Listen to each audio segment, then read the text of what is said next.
नमस्कार, आप देख रहे हैं वीके न्यूज। मैं हूं सुनील राउत। क्या राहुल गांधी विदेशी हाथों की कठपुतली बन गए हैं? क्या राहुल गांधी भारत में अस्थिरता फैलाने के लिए विदेशी ताकतों को मदद कर रहे हैं? ये सवाल इसलिए पैदा हो रहे हैं क्योंकि राहुल गांधी इन दिनों कोलंबिया के दौरे पर है और वहां पर उन्होंने भारत के लोकतंत्र और राष्ट्रीय स्वयंसेवक संघ को लेकर जो बातें की, उसके बाद भारतीय जनता पार्टी ने राहुल गांधी को निशाने पर ले लिया और उन्हें राहुल गांधी पर यह आरोप लगाए कि राहुल गांधी इस देश के लिए बेहद खतरनाक है क्योंकि वे विदेशी ताकतों के हाथ में खेल रहे हैं और जाने अनजाने में विदेशी ताकतों की मदद कर रहे हैं। सवाल कई उठाए गए। सवाल यह भी पूछा गया कि विदेशी यूनिवर्सिटियां राहुल गांधी को ही क्यों आमंत्रित करती हैं, जबकि उनकी पार्टी में बहुत प्रभावशाली वक्ता है, बहुत प्रबुद्ध वक्ता है, लेकिन उसके बावजूद बकवास करने वाले, जी हाँ, ये बकवास शब्द भारतीय जनता पार्टी के लोगों का मैं इस्तेमाल कर रहा हूं कि बकवास करने वाले जिनको कोई ज्ञान नहीं है, ऐसे राहुल गांधी को ही क्यों बुलाया जाता है? थरूर, चिदंबरम, मनीष तिवारी, जयराम रमेश, सैम पित्रोदा वही रहते हैं अमेरिका में, उनको क्यों नहीं बुलाते और भाई राहुल गांधी को ही क्यों बुलाते हैं? ये सवाल पूछा है। सुधांशु त्रिवेदी ने एक प्रेस कॉन्फ्रेंस भी की और उन्होंने तमाम तथ्य जो है इस बारे में रखे। दरअसल राहुल गांधी ट्रोल इसलिए भी हो रहे हैं क्योंकि राहुल गांधी की जो शैली है बातचीत करने की, वही उनको जो है उनके मॉकिंग की वजह बन जाती है, उनके मजाक की वजह बन जाती है। दरअसल उन्होंने एक बात करते करते मोटरसाइकिल और कार का एक ऐसा उदाहरण दे दिया कि भारतीय जनता पार्टी के जो लोग हैं वो इस वीडियो को शेयर करके राहुल गांधी के खूब मजे ले रहे हैं। दरअसल राहुल गांधी ने सत्ता के विकेंद्रीकरण को समझाने के लिए कार और बाइक का उदाहरण दिया। उन्होंने कहा कि कार का इंजन जो होता है वो आपकी जान ले लेता है, लेकिन उन्होंने कार को ऐसा डिजाइन किया जाता है कि आपकी जान न ले पाए, लेकिन बाइक का इंजन जो होता है जब एक्सीडेंट होता है तो अलग हो जाता है। मतलब उन्होंने इस तरह का, और उन्होंने कहा कि ये जो है इलेक्ट्रिक मोबिलिटी है और ये तमाम तरह की बातें, वो ऐसी कंफ्यूजिंग बात करते हैं कि अंतिम सार आपको समझ में ही नहीं आता है। तो ये वीडियो भी कुछ ऐसा ही है, सोशल मीडिया पर बहुत वायरल है, आपको सुनने को मिल जाएगा राहुल गांधी का, वो आप सुन सकते हैं उसको।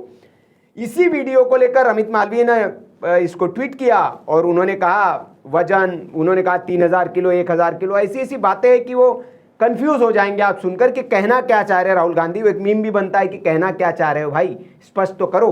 तो राहुल गांधी वो कहना जो समझाना चाहते हैं दर्शकों को समझा ही नहीं पाते हैं, अपने व्यूअर्स को, और इसीलिए बीजेपी जो है इसको अब ट्रोल कर रही है। उन्होंने कहा है कि इतनी बकवास, अमित मालवीय ने कहा कि इतनी बकवास मैंने एक साथ नहीं सुनी। अगर कोई समझ सके कि राहुल गांधी क्या कहना चाह रहे हैं तो मुझे खुशी होगी, लेकिन अगर आप भी मेरी तरह हैरान हैं तो निश्चिंत रहे, आप अकेले नहीं हैं।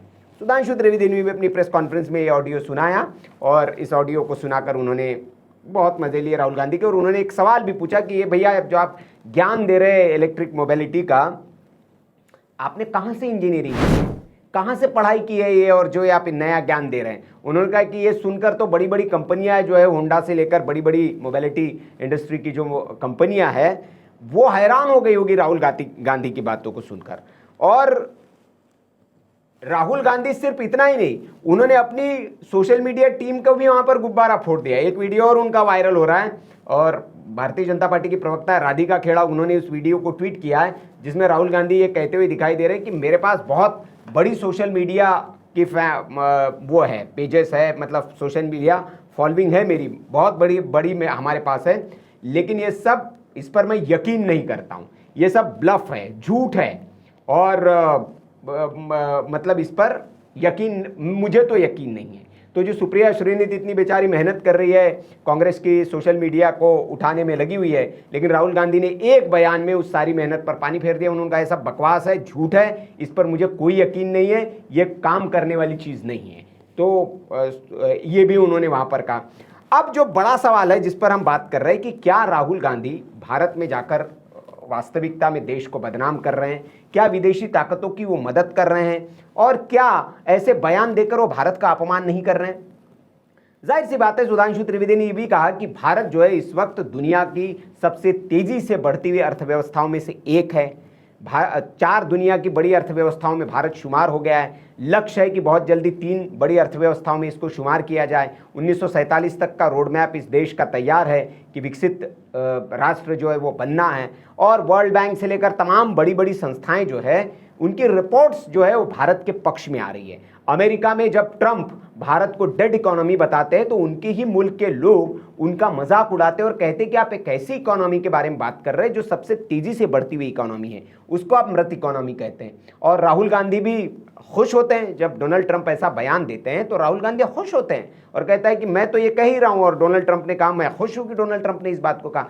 हालांकि राहुल गांधी की पार्टी के ही जो दूसरे नेता है, उसी के बाद राजीव शुक्ला से जब ये बात पूछी गई तो उन्होंने कहा कि नहीं, ट्रंप तो पागल आदमी है, उसको पता नहीं है भारत की इकोनॉमी के बारे में। या दूसरे जितने शशि थरूर से पूछा गया तो शशि थरूर ने भी राहुल गांधी के बयान को ही कंडेम किया। तो राहुल गांधी जो है वो मोदी का विरोध करते हुए, भारतीय जनता पार्टी का विरोध करते करते कब देश का विरोध कर जाते हैं और कब देश विरोधी ताकतों के लिए उनके बयान जो है वो मुफीद बन जाते हैं, ये शायद उनको भी पता नहीं। या जैसे भारतीय जनता पार्टी कहती है कि नहीं भैया, पता सब कुछ है, ये सब कुछ जानबूझकर किया जा रहा है। क्यों? क्योंकि 100 साल तक आप सत्ता में रहे और अब सत्ता से अचानक से बेदखल हो जाते हैं। जब भाई देश में 70 साल में, माफ करिएगा, जब 70 साल 75 साल आज़ादी की हो, उसमें से तो ज़्यादातर वक्त आप सत्ता में रहें और अब जब आपकी सत्ता चली गई है तो कुलबुलाहट है ये सत्ता में वापसी की और एन केन प्रकारेण किसी भी तरह से आप सत्ता को हथियाना चाहते हैं। भारतीय जनता पार्टी ने राहुल गांधी का वो बयान भी याद दिलाया और वाकई में राहुल गांधी ने कहा था, उन्होंने कहा था जब वो चैथम हाउस में थे लंदन में 2023 में, कहा था कि लोकतंत्र के समर्थक और अमेरिका और यूरोप कहाँ हैं, वो भारत में दखल क्यों नहीं देते। ये बयान, जी हाँ, यह मतलब सुनने में बड़ा हैरान लग रहा होगा आपको, लेकिन वो राहुल गांधी ने कहा कि अमेरिका और यूरोप को भारत में दखल देना चाहिए। उन्होंने फिर कोलंबिया में कुछ ऐसी बात की कि लोकतंत्र जो भाई सेफ नहीं है, अटैक हो रहा है लोकतंत्र के ऊपर, यहाँ बहुभाषी 17-18 भाषाएं हैं। तो सुधांशु त्रिवेदी ने इस पर भी सवाल उठाया कि क्या भाषा के नाम पर अब वो युद्ध कराना चाहते हैं, देश में लोगों को लड़वाना चाहते हैं। जाति के नाम पर तो लड़वा ही रहे हैं अलग अलग जगह। वो उन्होंने मतलब जैसे यूनिवर्सिटी में कहा, पेपर में IIT पेपर की बात की कि पेपर ऐसे लोग उच्च जाति के लोग सेट करते हैं, इसलिए निचली जाति के लोग जो है उसको क्रैक वो नहीं कर पाते हैं। ऐसी बातें तो राहुल गांधी पहले भी कर चुके हैं।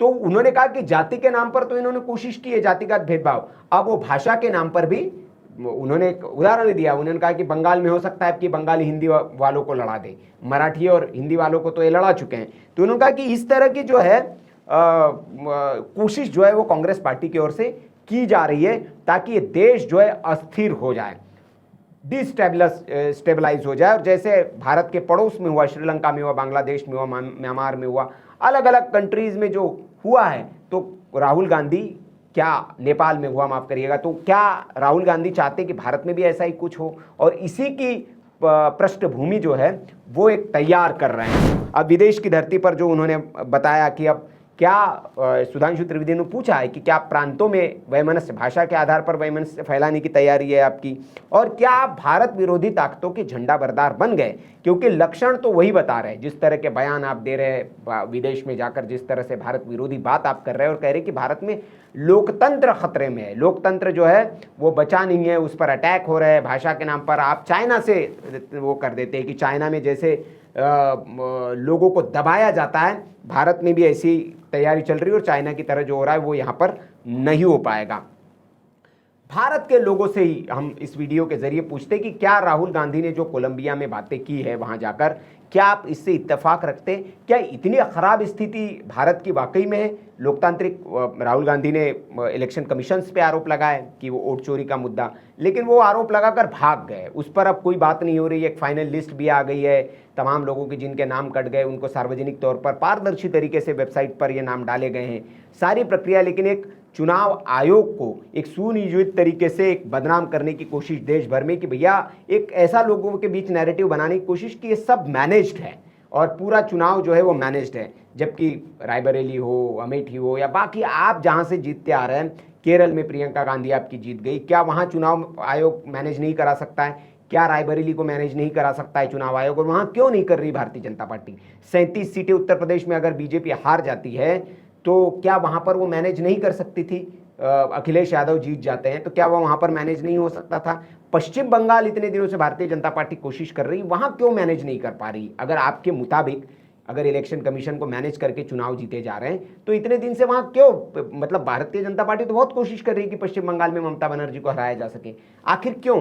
तो आपके बातों में कितना दम है, भारत की जनता इस बात को समझती है और इसीलिए शायद समझ में आ गया कि वोट चोरी वाला जो नैरेटिव है वो तो नहीं चल पा रहा है। लेकिन वो शायद राहुल गांधी की मंशा भी नहीं है कि वो चुनाव में वो चले, उनकी मंशा कुछ और हो सकती है। जैसे राजनीतिक विश्लेषक कहते भी है कि वो एक तरह से भारतीय जनमानस और में ये डालना चाहते हैं कि भैया चुनाव आयोग, जैसे बांग्लादेश में हुआ सबसे पहले यही कि भैया चुनाव आयोग को वहाँ पर आपके उसके प्रति विश्वास जो है, लोगों के मन में अविश्वास पैदा करिए और फिर एक आक्रोश लोगों में पैदा हो कि ये तो ऐसे ही जीत के आ रहे हैं जी, ये इनको जनता जो है वो वोट नहीं दे रही है। तो ये जो है ये राहुल गांधी का एजेंडा है, ये भारतीय जनता पार्टी कह रही है और उन्होंने कहा है कि बहुत खतरनाक आदमी है ये भारत के लिए और ये जो विपक्ष के नेता है उस पद के लिए तो कतई सूटेबल नहीं है, कांटे की तरह है। लोकतंत्र में अगर कोई कांटा चुभा हुआ है उस तरह से राहुल गांधी नेता विपक्ष की तरह उस लोकतंत्र में चुभे हुए हैं। और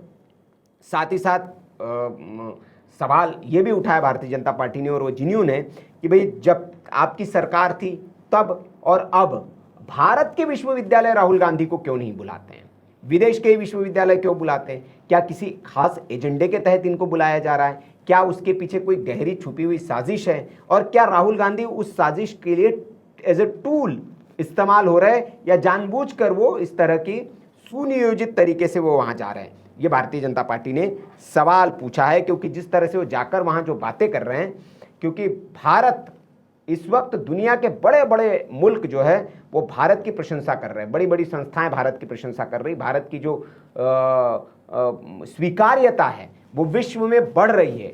अगर अमेरिका यूक्रेन के मुद्दे को नहीं सुलझा पाता है तो भारत के दरवाजे पर आता है। और ट्रंप भी कहते हैं, इटली की प्रधानमंत्री मेलोनी कहती है कि दुनिया में जितने युद्ध चल रहे हैं उसमें रूस यूक्रेन का युद्ध या बाकी युद्ध, उसमें भारत की भूमिका बहुत अहम रह सकती है हर युद्ध में, और भारत की बात वैश्विक मंच पर सुनी जा रही है। तो ये जो भारत की बढ़ती हुई ताकत है, क्या ये राहुल गांधी को अच्छी नहीं लग रही है? ये सवाल जो है ये उठ रहे हैं। और राहुल गांधी विदेशी धरती पर जाकर जो इस तरह की बयानबाजी कर रहे हैं वो निश्चित तौर पर देश के हित में तो ठीक नहीं है। मतलब आप एक नेता विपक्ष के तौर पर आपको ये अधिकार है कि राजनीतिक दल के आपके जो विरोधी दल है उनके नीतियों की आप आलोचना करें, उनके फैसलों की आप आलोचना करें, लेकिन देश में, और वो चूंकि आपका आपसी मसला है, वो दो देशों के बीच का मसला नहीं है, वो दो राजनीतिक दलों के बीच का मसला है, उसको आप अंतर्राष्ट्रीय मंच पर ले जाकर दुनिया के बीच में अगर इस तरह का नैरेटिव सेट करते तो इसका मतलब पता चलता है कि आपकी मंशा जो है वो ठीक नहीं है और आप किसी मंशा के तहत ये काम कर रहे हैं, क्योंकि उसका कोई लाभ नहीं है। अगर आप दुनिया के मंच पर जाकर रोना रोएंगे या गाएंगे कि भाई आप नहीं जीत पा रहे हैं, लगातार चुनाव दर चुनाव हार रहे हैं, तो वैश्विक मंच पर जाकर तो आप भारतीय वोटरों को प्रभावित नहीं कर पाएंगे। उसके लिए आपको बिहार में जाना पड़ेगा जहां पर चुनाव होने हैं, वहां जमीन पर उतरना पड़ेगा, वहां आपके बूथ को आपको मजबूत करना पड़ेगा। लेकिन बूथ पर आप हैं नहीं, बूथ पर आपके लोग हैं नहीं। अभी तक इंडी गठबंधन के बीच में सीट शेयरिंग का फॉर्मूला तय नहीं है, मुख्यमंत्री कौन होगा उसी पर उहापोह चल रही है।